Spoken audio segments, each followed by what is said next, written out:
Hi friends, welcome to my YouTube channel. ഇന്ന് നമുക്ക് കറ്റാർ വാഴ കൊണ്ടുള്ള ഉപയോഗങ്ങൾ എന്തൊക്കെയാണെന്ന് നോക്കാം. സ്കിൻ കെയർ റുട്ടീനുമായി ബന്ധപ്പെട്ട് ഏറ്റവും കൂടുതൽ കേൾക്കുന്ന ഒരു ഇൻഗ്രീഡിയൻ്റ് ആണ് കറ്റാർ വാഴ. സ്കിൻ കെയർ മാത്രമല്ല, നമ്മുടെ മുടിക്കും ഏറ്റവും അനുയോജ്യമായ ഒന്നാണ് ഈ കറ്റാർ വാഴ. സ്കിന്നിൻ്റെയും ഹെയറിൻ്റെയും ബ്യൂട്ടി പ്രൊഡക്റ്റിൽ ഏറ്റവും കൂടുതൽ പ്രിഫർ ചെയ്യുന്നത് ഒന്നാണ് കറ്റാർ വാഴ.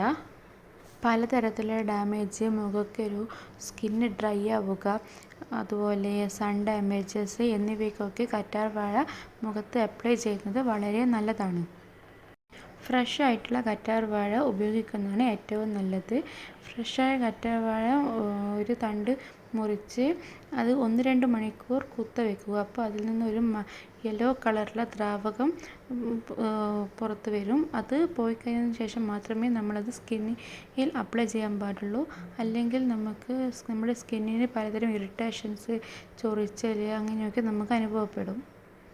കറ്റാർ വാഴ അതിൻ്റെ ജെല്ല് മാത്രം നമുക്ക് നേരിട്ട് നമ്മുടെ സ്കിന്നിൽ അപ്ലൈ ചെയ്യാം. അല്ലെങ്കിൽ കറ്റാർ വാഴയും മഞ്ഞൾപ്പൊടി അല്ലെങ്കിൽ കറ്റാർ വാഴ കാപ്പിപ്പൊടി എന്നിവ ഒക്കെ ചേർത്ത് നമുക്ക് മുഖത്ത് അപ്ലൈ ചെയ്യാം.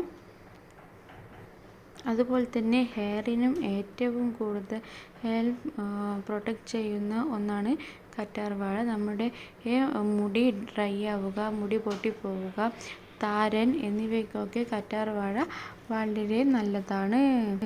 കറ്റാർ വാഴയുടെ ജെല്ലാക്കി എടുത്ത് നമുക്ക് തലയിൽ ഡയറക്റ്റായിട്ട് അപ്ലൈ ചെയ്യാം. അല്ലെങ്കിൽ കറ്റാർ വാഴ, ചെമ്പരത്തി ഇല, ഒരു നെല്ലിക്ക, അതുപോലെ ഉലുവയുടെ ഉലുവ തിളപ്പിച്ച് ആറ്റിയെടുത്ത വെള്ളം എന്നിവ കൂട്ടി മിക്സിയിൽ നല്ലതുപോലെ അടിച്ചെടുത്ത് അത് നമ്മുടെ തലയിൽ ഒരു മാസ്കായിട്ട് നമുക്ക് അപ്ലൈ ചെയ്യാം. ഒരു 20 മിനിറ്റോളം വച്ചതിന് ശേഷം നല്ലതുപോലെ കഴുകിക്കളയാം.